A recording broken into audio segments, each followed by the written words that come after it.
So I took a long drive, February 19th, Saturday of 2020, to the Dallas AutoRama.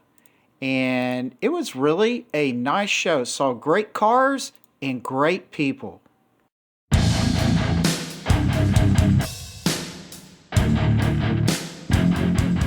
Hey, hello all you wonderful car enthusiasts. Welcome to Road Odyssey. I am Burke. Hope you're having a wonderful day.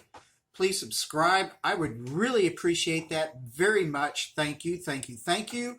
And this video is a quick introduction and kind of moving into all the video clips and pictures that I have from the 2022 Dallas AutoRama. So that was, for me, it was February the 19th, Saturday.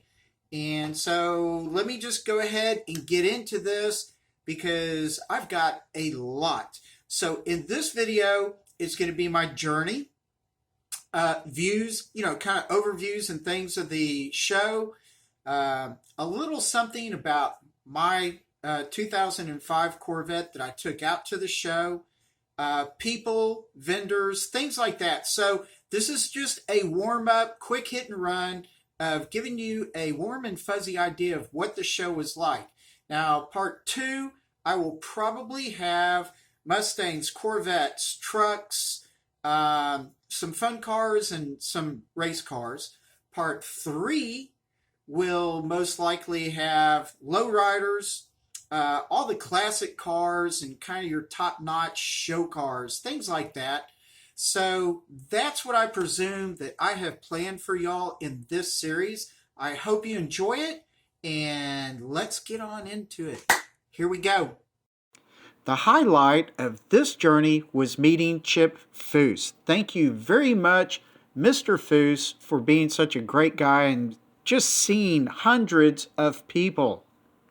While driving through wonderful traffic, this SLK 550 was very nice, but I really enjoyed this C8 Corvette.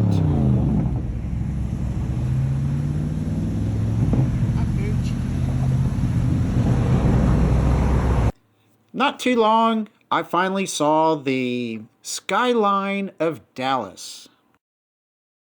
And of course, what would a Dallas video be without trying to get at least a little bit of the Reunion Tower into it?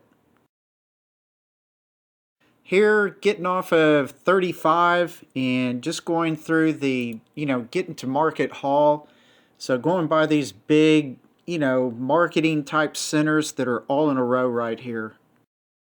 Here I am getting up to Market Hall and the front fascia and front drive of Market Hall, which I don't see this ever getting used much. I walked the parking lot a little bit, even though this was well before the doors opened, so not many cars. But this S2000 was beautiful, really nice car, Camaro SS here. And this C7 was really beautiful. And then finally, the Ratfink van. This was a really cool van to, get a quick look at. And like I said, got there pretty early. I was pretty close to the front of the line. And then made our way in. When I first got there, I went up into the mezzanine pretty quick to get these overviews. And so there's the old cars that were really awesome. They were on the left, T-Mobile, one of the vendors. There's the AMC group right there. And then that Sprint car, I think I've recorded this before with Rafter P. They are from up in my area. And there are the Firebirds and such, more old cars, Corvettes, trucks. So pretty cool, great motorcycle. And there's the Sprint car and the dirt car again, some of the old ones. Right down the center, just wanted to give you an idea of the depth of this and the size of the show. And up underneath me were all the lowriders. This area used to be much more packed. And it's a great example of how the show wasn't quite as dense as normal. And really, here, this is the other half of the show. You'll see in the back corner where there's jumpy stuff going on. Usually there'd be cars there. It was a very nice show. The only thing that was not quite so great in my mind was there are many, many of these cars that I saw just at regular car shows that are free. Uh, let's see, Mad Dog and some of the lowriders. There's just a whole bunch of these cars you can see for free at any time. That's the only thing. I didn't see enough of the super high level, you know, trailered in cars enough. So, but nonetheless, it was very nice. Now, I will have a lot more pictures and video clips of these cars in part 2 and part 3. So like I said, this is just a quick kind of a walkthrough, look around at what the show is like, the people, vendors, things like that. So kind of hope you like this overview. While I was inside the show, somebody was messing with my car. I've got the scrapes right here that are on the, I guess you'd say, passenger side, right-hand side. And this scrape mark goes from just the front of the bumper all the way up onto the hood and then loops around. So finding that was seriously irritating. Here's the big scuff mark along the fender, and I can just presume that people are just totally selfish, ignorant, unaware, and maybe just downright stupid to do this stuff. They actually kind of messed up the front bumper. Now, my headlights and the front bumper and all that obviously needs work, so I'm not going to cry over this. What it does make me think is that there are far too many stupid people in the world, and they're selfish to do this to other people's cars. Well, speaking of people, I did meet some really, really nice, smart, cool people. This gentleman and I probably talked for, well over an hour, maybe almost 2 hours. You can find out more about Joshua by going to Facebook and typing in FieroBoy_86, and you will find him that way. Or you can go to his YouTube channel, again, FieroBoy_86, and he's got a lot of good variety and all kinds of cool stuff relative to the Dallas area.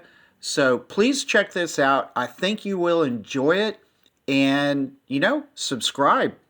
I did not get the name of this gentleman. I am so sorry. Representing Rafter P Construction with all of their race cars. So they've got the sprint car, dirt car, dragster, and they've done very well. Go out to their Facebook page, look them up, and you'll be pleasantly surprised.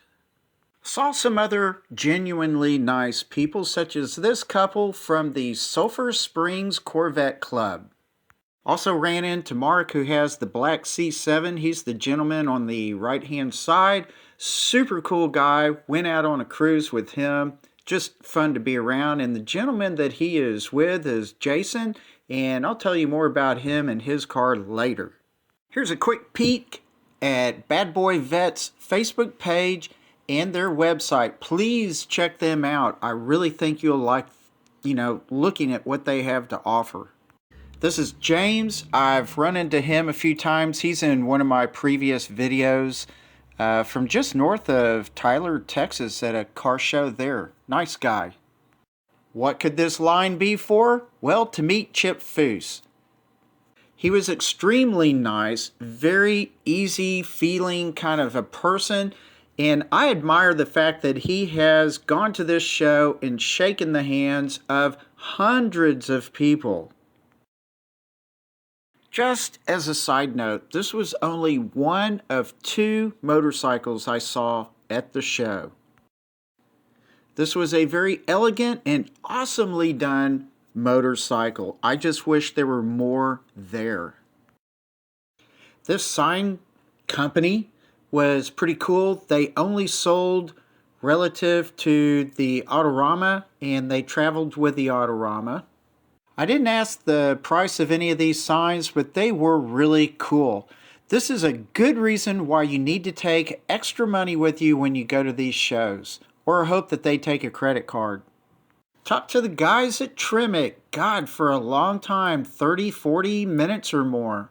But they were pretty interesting, very nice.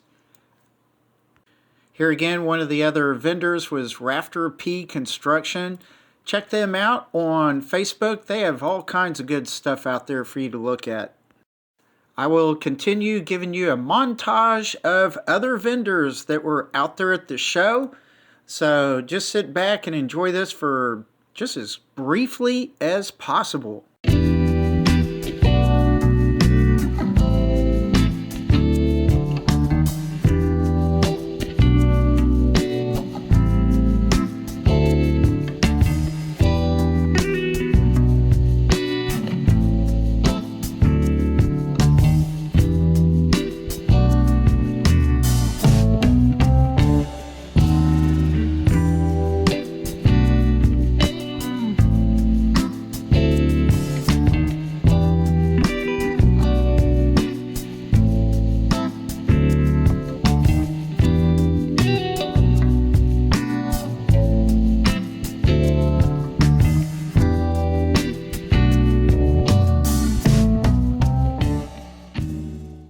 Well, thank you very much for watching. I really do appreciate it.